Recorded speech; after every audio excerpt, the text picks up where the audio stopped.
Hello, I'm Helen from Journal with Purpose and welcome back to my channel. Today I'm going to be sharing something a little bit different. It must have been a couple of weeks ago now that I shared a post on my Instagram stories and a few photos over on Patreon, just showing some journaling cards that I'd been working on.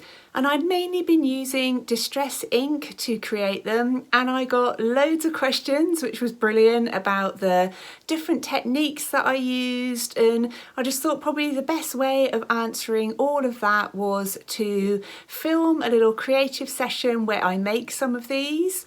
So this is the kind of things that we'll be going through in the video today.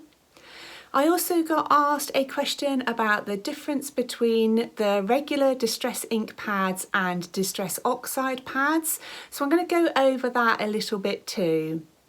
And I love using these products, and I've built up my colours over a number of years now. Often on my birthday or for Christmas, I'll ask for a couple of different colours to add to them, but they've lasted me for years. But alongside these, I'm also going to be using some acrylic paint, some stamping, stenciling, heat embossing. So hopefully, if you've got some distress ink pads and you've got a few other things in your stash, you'll be able to join along with me and just try out some of these different techniques. I find it so fun, often a bit unpredictable, to kind of just see what's emerging on the card that I'm creating on, but I just really enjoy it, and I think they're great kind of supplies to use for making your journaling cards, decorating pockets, adding backgrounds to your journal pages, just so many lovely ways that you can use them. So I really hope that you enjoy this video and perhaps take a moment to get out any of your ink pads that you have and get creating along with me. I'm going to start off by just talking through some of the different supplies that I'm going to use in case you want to gather a few things and create some journaling cards along with me. So I'm going to be using a variety of distress inks and the distress oxide ink pads. I'm going to be using some ink blending tools. I've got a little bottle there for misting water. I'm going to be using a range of different stamps, and these ones here all come from their Paper Artsy brand, the mini ones, and I find these are perfect for working on small projects like journaling cards, and they have some lovely vintage feels to them. And mine came from Art from the Heart in the UK, but obviously any kind of stamps are absolutely fine. I'm going to be using some black StazOn ink. I've got these two Tim Holtz Distress Spray Stains in brushed pewter and tarnished brass. And again, they're just going to be for adding splashes on the top, so none of these things are essential. I'm going to be doing some clear embossing, so I've got my embossing stamp pad and some clear embossing powder, and they can give you some really interesting effects when you use them alongside distress inks. I'm going to be using some white gesso and some clear gesso. I've got some stencils here that I'll be using. I want to add a paper flower to one of mine, and these come from Hobbycraft. I've cut up some pieces of card in different sizes, and the card I'm using is this Kanzen, and it's mixed media paper, 200 GSM. So I'm going to be working only on card, not doing anything on journal pages, because I want to create some lovely cards to be able to tip in to my journals. And the final thing that I'll be using is some black acrylic paint, and also then one other colour. I've picked Persian Rose, and these are from the Royal Talens Amsterdam range. And to apply those, I'm going to be using some makeup sponges. And I mentioned that I'd just talk a little bit about the difference between the Distress ink and the Distress Oxide pads. So here I've got both of those in the same colour, which is Peacock Feathers, and you can always tell the Distress inks, they have the black casing, whereas the Distress Oxides have the grey. And they're the same colours, but they do look a little bit different when you look inside at the ink pads. You can see the Oxide one is a bit lighter. And the Distress ink pads have a dye ink, and the Oxide ones have a pigment ink. So your Distress Oxides are always going to be a little bit more transparent, and these will be more opaque. This one takes longer to dry, so that's something worth bearing in mind when you're using it. And I've found that if I'm working in a thin journal, like my bullet journal or traveller's notebook, that sometimes the Distress inks can bleed through the page, particularly if you're using quite a lot of it. Whereas I haven't had that problem with the Oxide ink pads, and that was actually the main reason I decided to get some of the Oxides as well as the Distress inks. But for the types of things I'm going to be doing today, either would be absolutely fine. But I thought I'd show you a comparison there. So this is using the Peacock Feathers, and that was the Distress ink. And you can see that you can still see some of the white card through it, and that was the Oxide. It's got a much almost chalkier look to it, though I believe it doesn't have any chalk in it, but it is more opaque. And I then added water to half of the side, and with the Distress ink, the regular one, it kind of almost dissolves it, so you can see then the layers underneath, so it takes it far more back to the white card underneath it. So that's quite interesting when you're using it, if you're adding a few different layers of ink and add water. Whereas the Oxide, it tends to more kind of bleed out but then give you a combination of colours, so you very rarely get back to the white card underneath, you just get a greater variation in those colours. And I did the same with these. They weren't the same colours, but they were as close as I could get between the ink pads that I had. And you can see again there, the Distress Oxide, the Distress pad went right back to the white card underneath. And the Oxide is more kind of blended and given you some different colours there. So I hope that just gives you a little bit of a feel. I use both of them without giving too much thought, I must be honest, when I'm just creating and playing, having fun with my cards, but it's just useful to know perhaps some of the different effects you might get, and why if you see somebody using a particular one that you're not getting the same effect. It might just be that they've got the Distress ink and you've got the Oxide. But I really enjoy playing with them in my journals and for cards. So I hope if you've got any ink pads or others that will act in a similar way, that hopefully you'll just get a few ideas from this for different things that you might be able to create yourself. I'm going to start off by adding some ink to one of my larger cards. And for this I'm going to be using the Distress Oxide ink pad in Peacock Feathers. And I'm going to use one of these ink blending tools, which you can get loads of the spare foam heads for.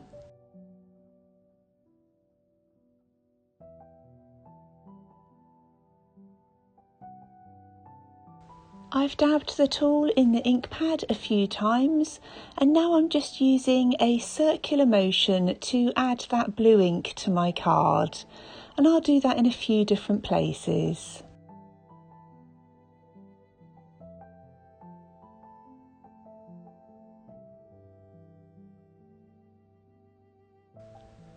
I'm now using the Distress ink in Vintage Photo, and I'm going to add that brown ink to all of the white spaces of card, but also over little bits of the blue, just to mute them down a touch. And the Vintage Photo is definitely one of the ink pads that I use the most, because it's also great for adding to the edges of your journal pages to give them a vintage feel. Because I wanted a slight variation in the browns that I was using, I'm also going to use one of my small pads in the colour Tea Dye. And again, it gives a lovely vintage effect, but it's a paler brown. In fact, I think mine's running out a little. but I thought it'd just be nice to have a couple of shades of the brown on there.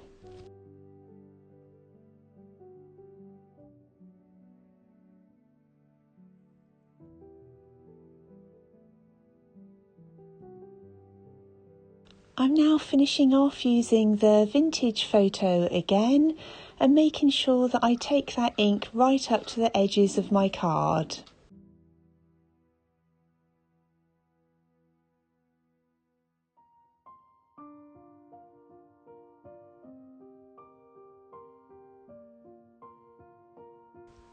The next thing I'm going to do is use one of my stamps, and I've got this old stamp which is kind of a animal print type style. I'm not quite sure where it came from, but it's great for adding patterns to my journal cards and pages. And I'm going to use my clear embossing pad. So I'm just going to tap down part of this stamp onto the pad, which will make it quite sticky. And then the next thing I'm going to do is spritz some water over that stamp. And one of the great things with using the embossing pad is it's going to help the water really stick, which will give an interesting effect, which you'll see in a moment.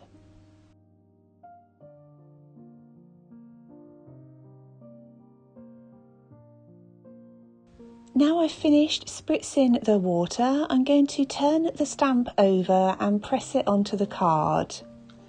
And as I mentioned, that embossing pad will have made it quite sticky, so the water won't just run off when you turn your stamp over. And I'm using my fingers to make sure I'm pressing the stamp down, and you'll see when I peel it away it has a really interesting effect, because that water has reacted with the ink in the shape of the pattern on the stamp. I'm now going to quickly dry that off using a heat tool.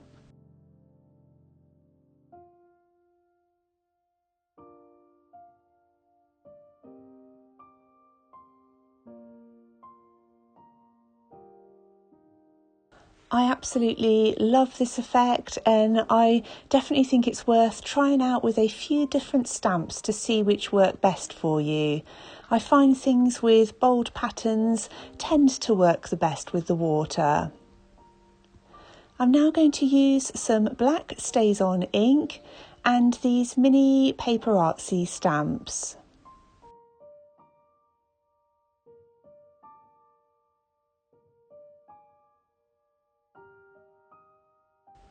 The rubber backing on these stamps is quite firm, which I find really handy because I don't tend to have to mount them onto an acrylic block to use them.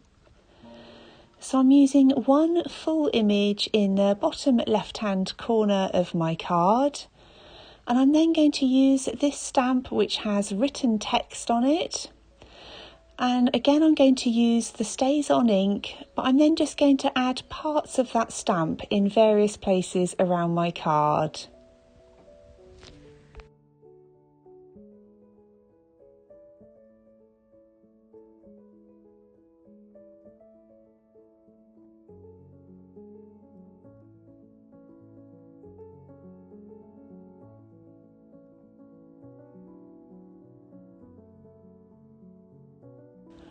I'm now going to go back to using the Distress ink in Vintage Photo again, and that's because I wanted to add a darker brown all the way around the outside.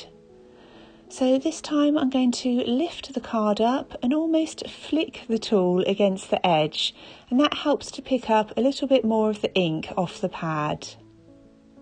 And I really like then the variation in the different brown shades contrasted with the blue.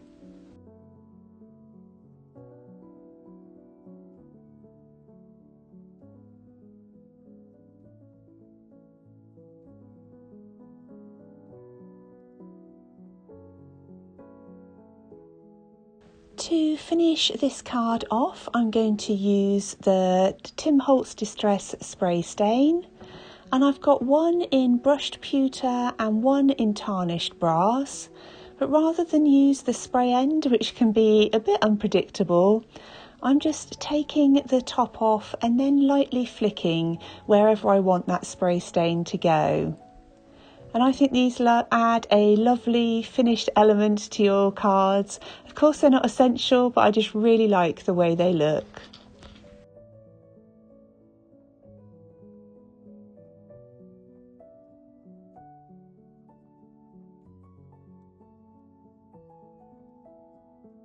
So there we go, that's the first card all finished.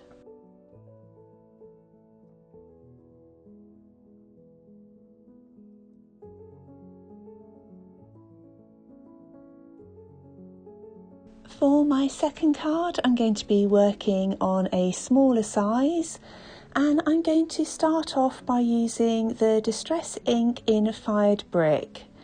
And I'm going to put this across the middle and down just into one of the corners.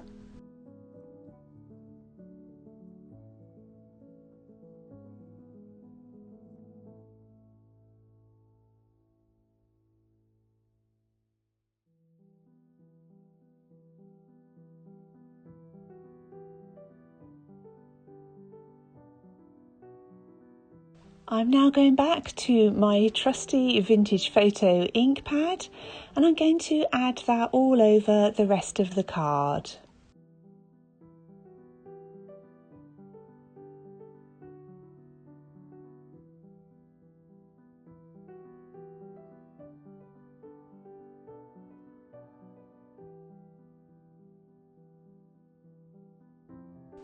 When I get all of my distress inks out, I usually try and make quite a few cards in one sitting, because I just find it so relaxing to do, and I love knowing that I've got a whole pile of journaling cards ready to use whenever I want them.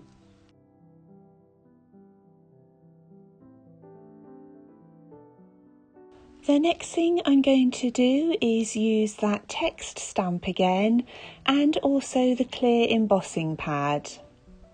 And I'm going to use this to stamp straight from the embossing pad all over the journaling card.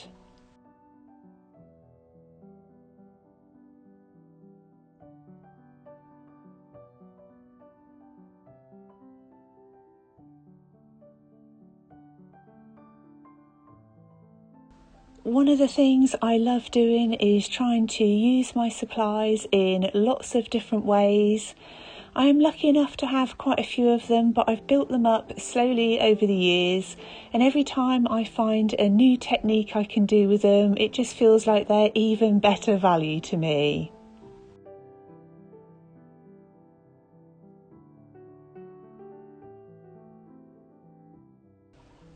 Now that I've finished all of the stamping, I'm going to add some clear embossing powder. And I always do this on a spare sheet of paper, ideally with a fold in the middle, because that helps to catch all of the excess powder. So I'm going to tip this all over the card to make sure that it's going to stick to the embossing ink below. And you can use plenty because it's absolutely fine. You're going to be able to put all of the excess back in the pot. So once that's nicely covered, I'm going to turn the card over and flick off as much of it as I can. And with this, I even often use my fingers a little bit just to rub away any of the excess, because I really only want it on the stamped images.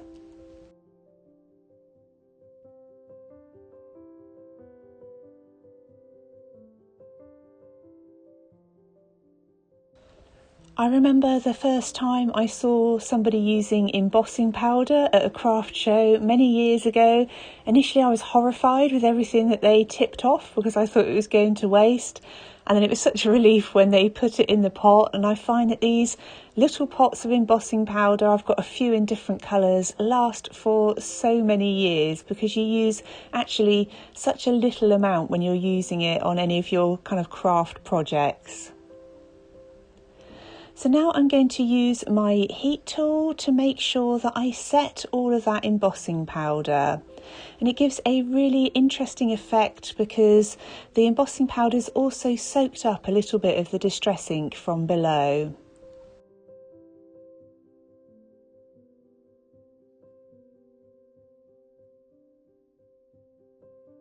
I want those stamped images to stand out just a little bit more, so I'm going to use the vintage photo again and I'm going to rub that over the top. And because the embossing powder has created a slightly raised surface, it picks it up really nicely. So it's quite subtle, but you can then see that brown text all over the background.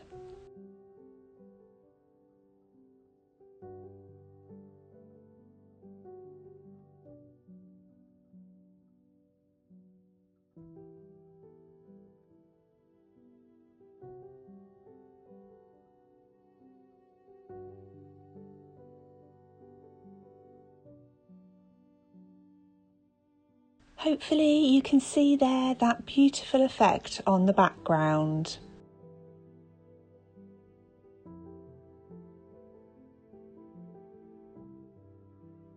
The next thing I'm going to do is use my black Stays On ink pad again and add another main stamped image as a focal point.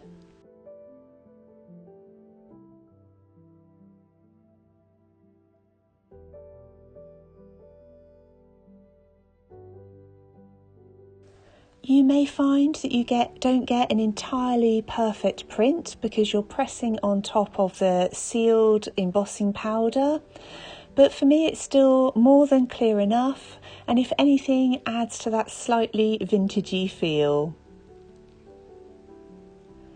The next thing I'm going to do is use one of these paper flowers, which I think came from Hobbycraft, but I'm sure are available from lots of places. And I want to distress that before adding it to my card. For all of the products I've used wherever possible, I will link them down below. So I'm starting off with that fired brick and I'm going to rub that all over the flower, and I'm going to be doing the same to both sides.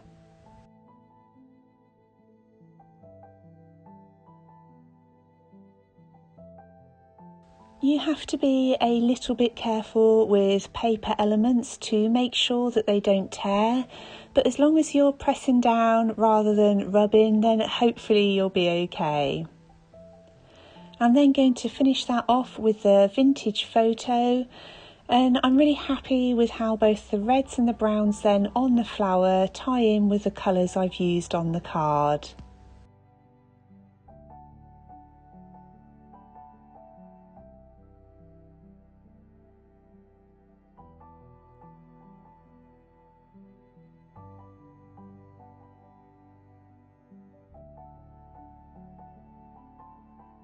To attach the flower, I'm going to use a pair of scissors to make a small hole, and then I'm going to use a kind of crafty split pin to keep that in place.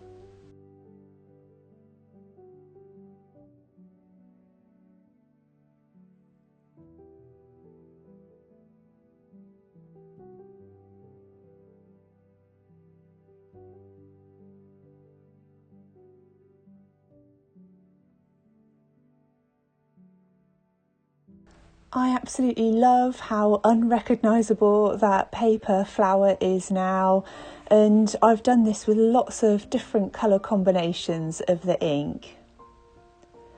And again, I'm now just going to splash some of the Distress Spray Stain over the card and the flower itself.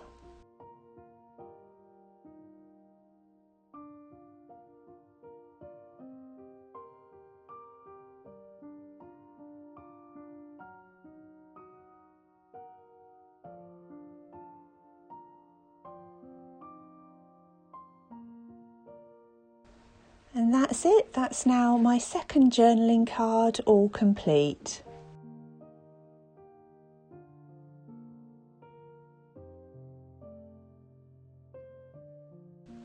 For my third card, I'm going to start off by using a stamped image of it's kind of like an old front door.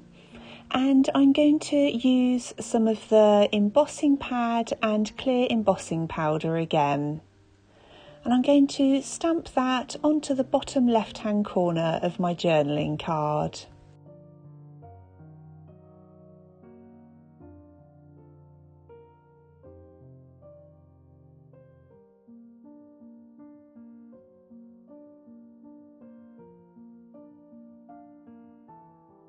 I press down really firmly to try and make sure that as much of that embossing ink is going down to make the image stand out as clear as possible.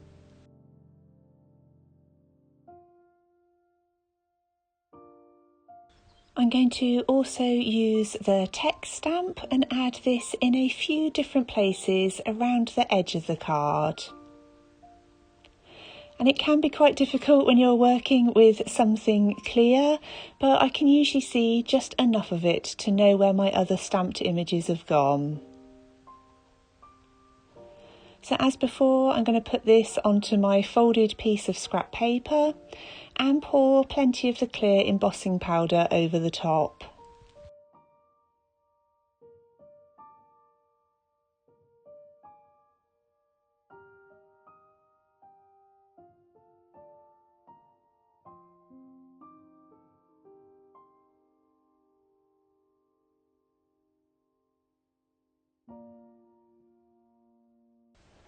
Once all of that is tidied away, I'm going to use my heat tool to set the embossing powder. And I speak from good experience when I say make sure you've tidied up all of your embossing powder before you start blowing hot air around, because I've ended up in a mess many times. So the next thing I'm going to do is something slightly different. I'm going to use some black acrylic paint, and this is from the Royal Talens Amsterdam range. And I'm then going to use an old makeup sponge to apply this black paint all over the journaling card. And this is one of the things I absolutely love about this technique, because first of all of your stamped images are going to disappear, but we'll be bringing them back a little bit later.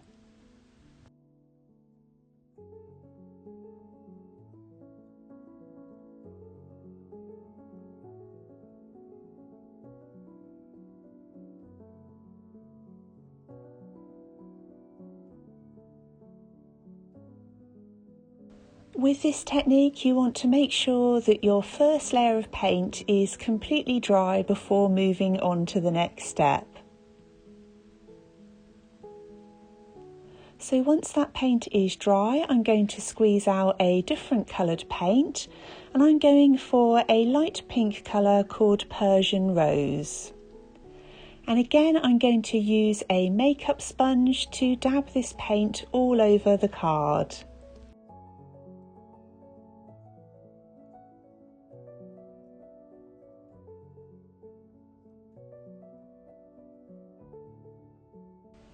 You really don't need to be too perfect with this, just making sure you've got a reasonably good layer of your second coloured paint all over the top of the black. And with this one, whilst the paint is still wet, you want to work quite quickly with this, but whilst it's still wet, you want to get something like a kitchen towel or cloth and spritz it with some water. So I'm just adding a few sprays to the corner of this piece of kitchen towel, and I'm then going to start dabbing off the paint in certain areas, particularly where those embossed stamped images are. And I think this gives such a lovely effect. As you can see now, that door and some of the text is starting to show through, and it gives it a really lovely aged kind of look to it.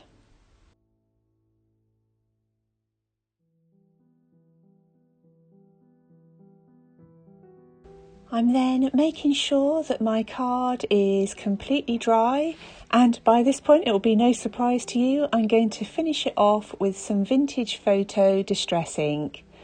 And I'm going to rub this around the edges of the card and just a little bit over the top of it, just to add to that lovely aged feel.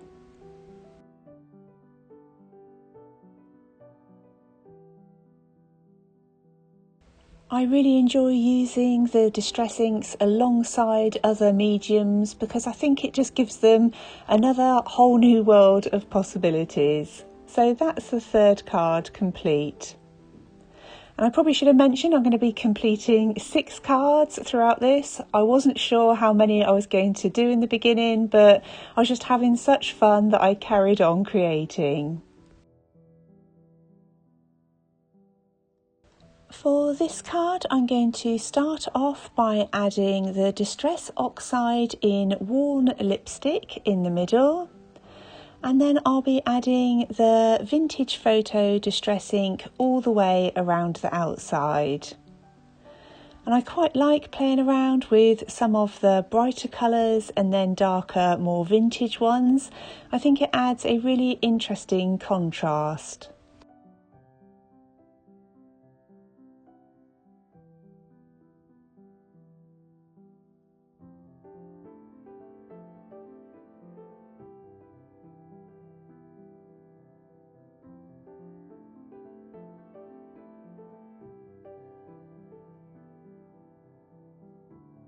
If I'm using two different colours like this, I always like to make sure that one of the inks goes over the top of the second one, because I think it just helps them to blend together rather than giving a kind of firm edge between the two colours.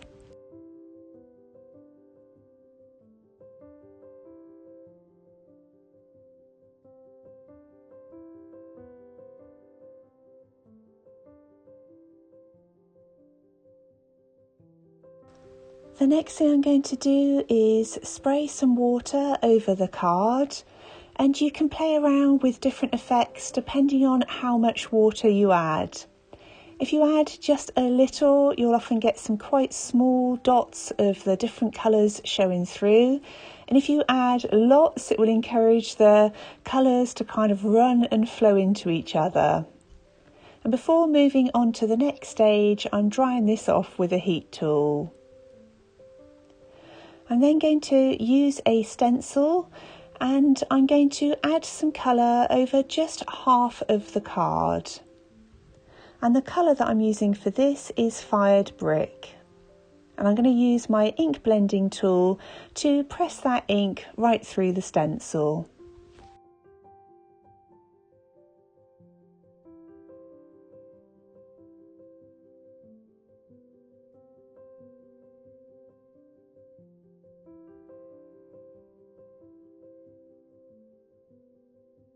One of the things that I really like about the Distress Inks and the Distress Oxides is they're really good for layering.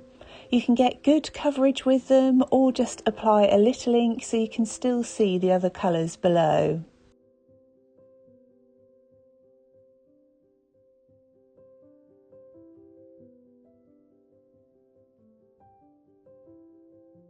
I then decided that I wanted to add an element as a focal point, and I've got this piece of card which looks a bit like a ticket and I thought would be perfect, so I'm going to use some Pritt Stick to glue that down and then just cut it to the right size.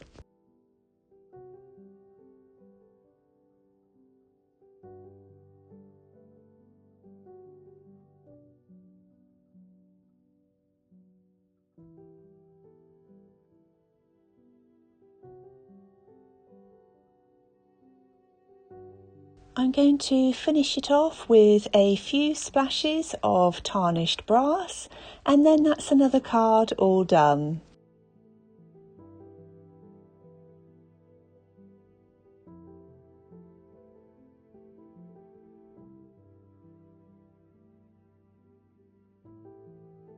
For this next card, I'm going to work in landscape, and I'm going to add quite a few different colours to this.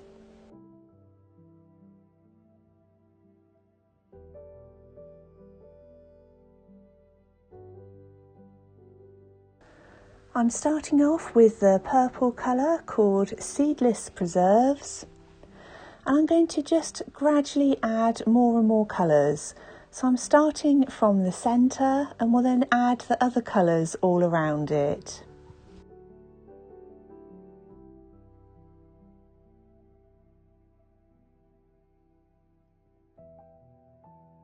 The next colour that I'm going to add is the Distress Oxide in Worn Lipstick.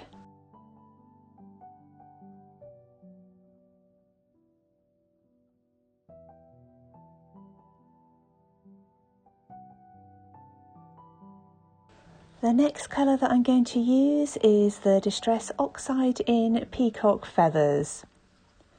And I really enjoy playing around with all of these different colours and layering them slightly on top of each other.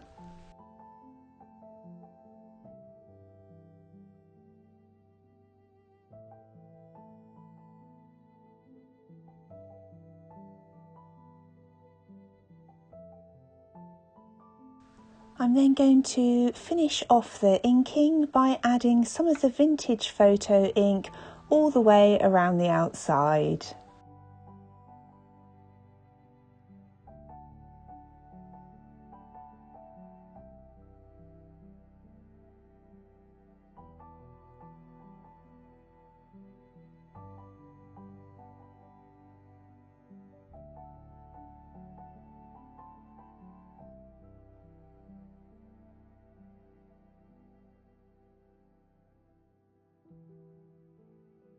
I find it really interesting when experimenting with the different distress inks of how it can look a bit of a mess at this stage, but then all come together in the end. So I'm now going to spray some water over the top of the card, and this time I'm going to add a little bit more because I really want to make some of those colours kind of blend into each other and also make sure that I can get some really lovely effects on there.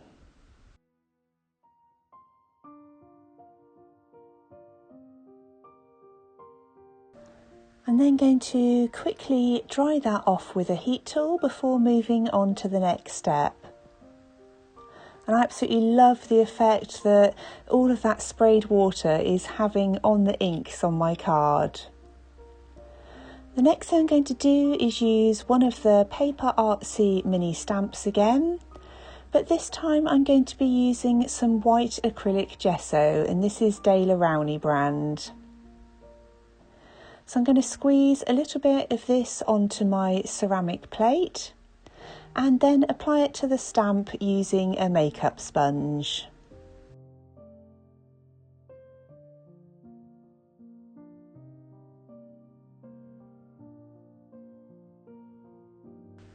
You could definitely try using white acrylic paint for something like this as well, and I'm sure it will work really well. The gesso tends to give a slightly more muted effect and almost a little bit bubbly, which I think will tie in really nicely with the kind of bubble effects that I've got on the card from applying the water. So I'm then going to turn that stamp upside down and press the gesso onto my card.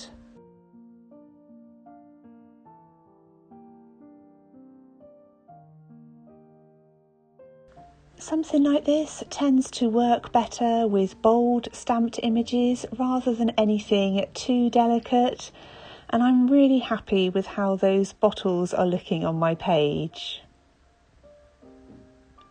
I'm now going to use one of my leaf stamps and I'm going to press that into the vintage photo distress ink and add a little bit of stamping around the edges of the card.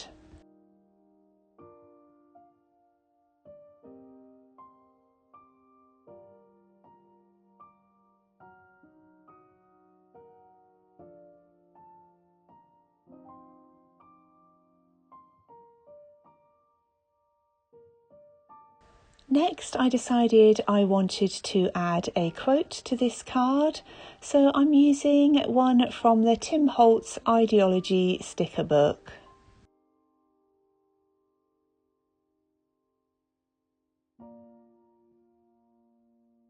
The quote I picked was "Creativity takes courage." I absolutely love how those colours came together and the beautiful effect that you can get by adding water to the inks.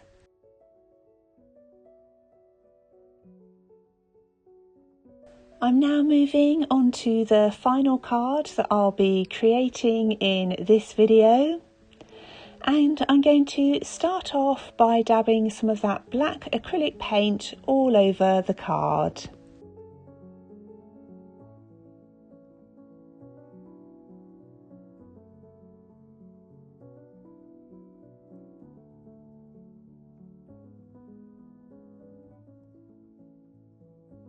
As I mentioned earlier, one of my favourite things to do is mixing up those distress inks with different mediums and seeing how they kind of react with each other. So now quickly drying off that black background. The next thing I'm going to do is use this stencil all over the top of the card, and this time I'm going to be applying some clear gesso through the stencil. And I'm going to dip a makeup sponge straight into the pot and then press that clear gesso right through the stencil.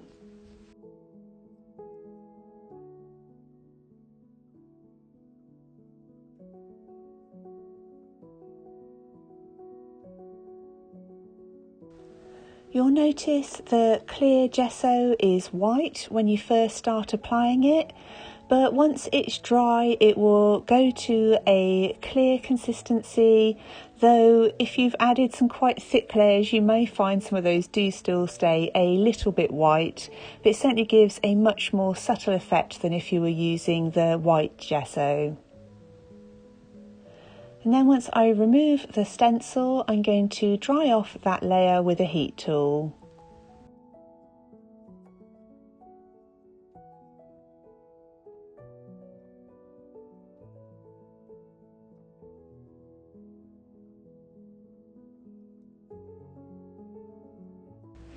And you can see here as that gesso's drying, it starts to disappear a bit on your card.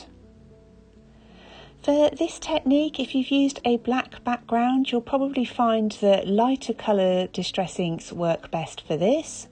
And I'm using a Distress Oxide in Antique Linen. And I'm rubbing that over the top of the card, and it then helps to really make those stenciled images and designs in the background stand out.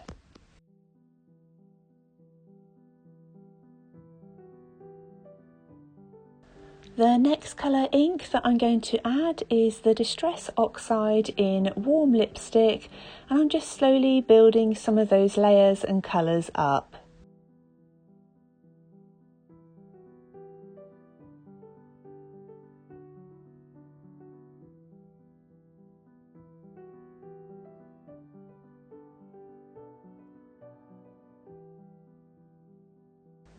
I really like the subtle effect you can achieve with this, because that gesso's still standing out and you can see the pattern, and it's just helping to then bring all of those little details into the forefront.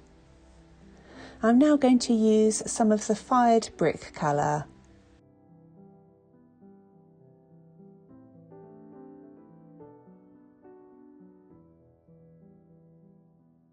I'm adding that red ink all the way along the outside of the card, and I really like having that kind of darker edge with the lighter centre.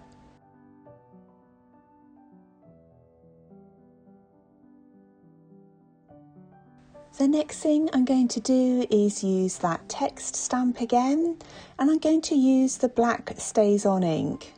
So I really wanted to go for mainly darker colours on this, but I was really pleased with how well it stood out on top of the Distress Oxide inks I'd used.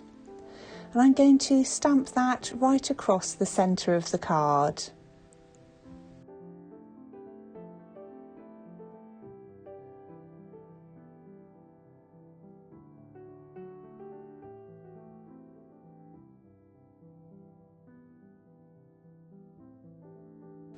I then decided to add a couple of lighter elements onto this journal card. So I found a butterfly and a quote, and these are stickers from a sticker book. And I really like how they're contrasting with those darker colours behind it. And to finish off this card, I'm going to use some stickles, and I'm just going to add some little dots of sparkly colour.